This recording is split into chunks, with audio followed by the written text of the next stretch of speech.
प्रिय भैया बहनों, आज मैं आपको नैतिक शिक्षा के पार्ट 3 जिसका शीर्षक है स्वास्थ्य शिक्षा समझा रहा हूँ। तो आप इस वीडियो के माध्यम से इस पूरे पाठ को समझने का प्रयास करेंगे कि हमारे शरीर के लिए स्वास्थ्य शिक्षा क्यों जरूरी है।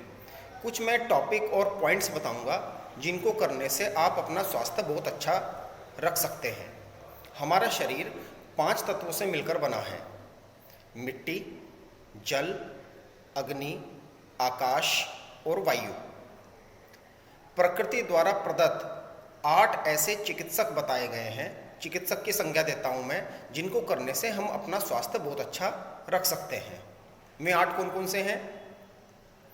वायु, नंबर 1 वायु, नंबर 2 आहार, नंबर 3 जल, नंबर 4 उपवास, नंबर 5 सूर्य, नंबर 6 व्यायाम, नंबर 7 विचार और नंबर 8 निद्रा।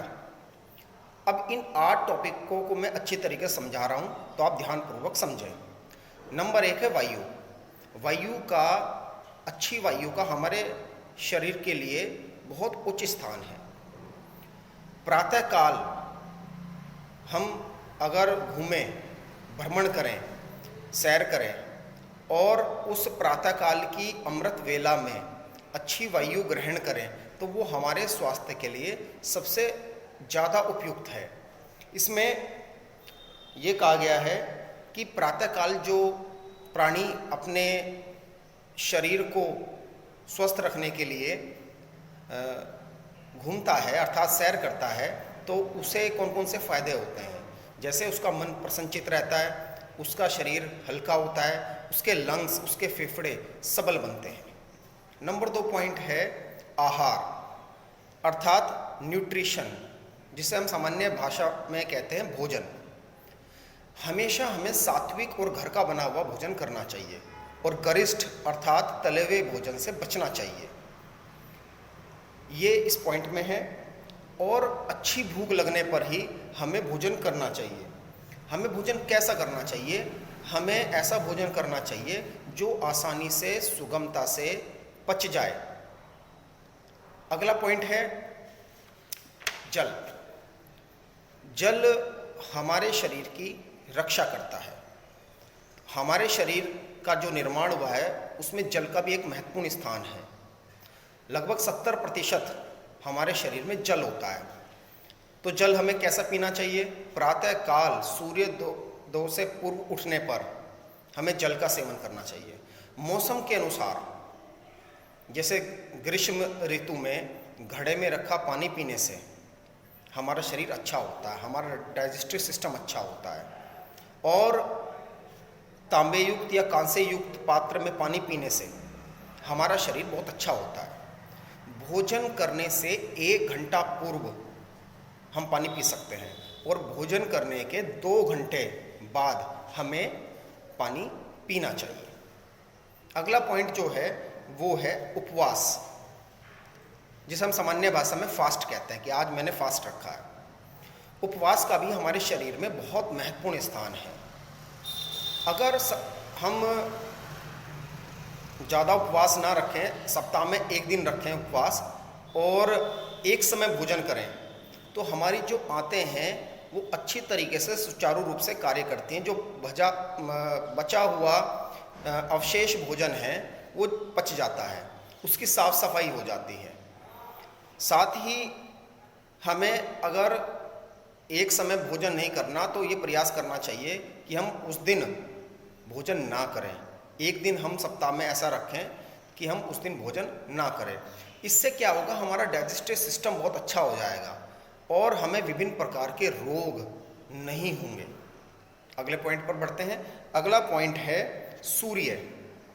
सूर्य केंद्र है, सेंटर है। आप सभी को पता है कि सूर्य की किरणों में विटामिन डी होता है। अगर हम सूर्य की किरणों में बैठें अर्थात उसके धूप में बैठें तो हमारे शरीर की बोन्स, जॉइंट्स बहुत अच्छे होते हैं। और ये पूरी प्रकृति सूर्य केंद्रित है, सूर्य के अनुसार ही चल रही है। तो हमें विभिन्न प्रकार के रोगों से बचाने के लिए सूर्य का भी महत्वपूर्ण स्थान है। अगला पॉइंट पढ़ते हैं। अगला पॉइंट है व्यायाम, एक्सरसाइज। हम अपने शरीर में आहार भी ले रहे हैं, अच्छी वायु भी ले रहे हैं, लेकिन अगर हम व्यायाम नहीं करते तो हमारा शरीर धीरे धीरे मोटा होना लगेगा, कोलेस्ट्रॉल बढ़ना शुरू हो जाएगा। तो हमें उचित व्यायाम, शरीर के अनुकूल रहकर हमें व्यायाम करने चाहिए। जैसे प्रातःकाल हम सुबह जब घूमने जाते हैं, घूमने आने के पश्चात हम सूक्ष्म व्यायाम करें, जो सिर से प्रारंभ होकर के पैरों तक चलते हैं। आँखों के व्यायाम, गर्दन का व्यायाम और धड़ का व्यायाम और पैरों का व्यायाम। उसके पश्चात प्राणायाम और आसन लगा सकते हैं और विभिन्न प्रकार की एक्सरसाइज कर सकते हैं। उससे हमारे शरीर के सैकड़ों रोग शांत हो जाएंगे और हमारा शरीर सबल बनेगा, हमारी मसल्स मजबूत होंगी। और हमारा जो शरीर है वो मसल्स चारों तरफ से घिरी हुई है। जब मसल्स कमज़ोर होती हैं तो व्यक्ति जल्दी थकता है, और मसल्स मजबूत होती हैं तो उसके अंदर थकावट भी नहीं आती। अगले पॉइंट पर बढ़ते हैं। अगला पॉइंट है विचार। अच्छे विचार और नकारात्मक विचार, ये दोनों स्वास्थ्य पर प्रभाव डालते हैं। अगर हमारे मन मस्तिष्क में अच्छे विचार आ रहे हैं तो हमें अच्छा विचार रखते हुए आगे बढ़ना चाहिए और उसी के अनुकूल हमें कार्य करना चाहिए। साथ ही साथ अच्छे विचार से हमारे मन मस्तिष्क पर, हमारे स्वास्थ्य पर इसका अच्छा प्रभाव पड़ता है, हमारा मन प्रफुल्लित रहता है। साथ ही हमें कुछ नया कार्य करने की ललक होती है। और नकारात्मक विचार से हमारा शरीर बीमार हो जाता है, तो हमें नकारात्मक विचार नहीं रखने चाहिए। अगला पॉइंट है निद्रा, अर्थात स्लीपिंग, सोना। एक स्वस्थ मनुष्य को 6 से 8 घंटे की नींद लेना आवश्यक है। साथ ही साथ पढ़ाई वाले बच्चे 6 घंटे 7 घंटे की नींद ले सकते हैं। अगर हम अच्छी निद्रा नहीं लेंगे तो, क्योंकि आप सभी को पता है, न्यूट्रिशन में आप पढ़ते हैं कि सबसे ज़्यादा कैलोरी मनुष्य को नींद से मिलती है। तो नींद हमें अच्छी आए, इसके लिए हमें ये सारे प्रयास करने पड़ेंगे जो पॉइंट्स मैंने आपको बताए हैं।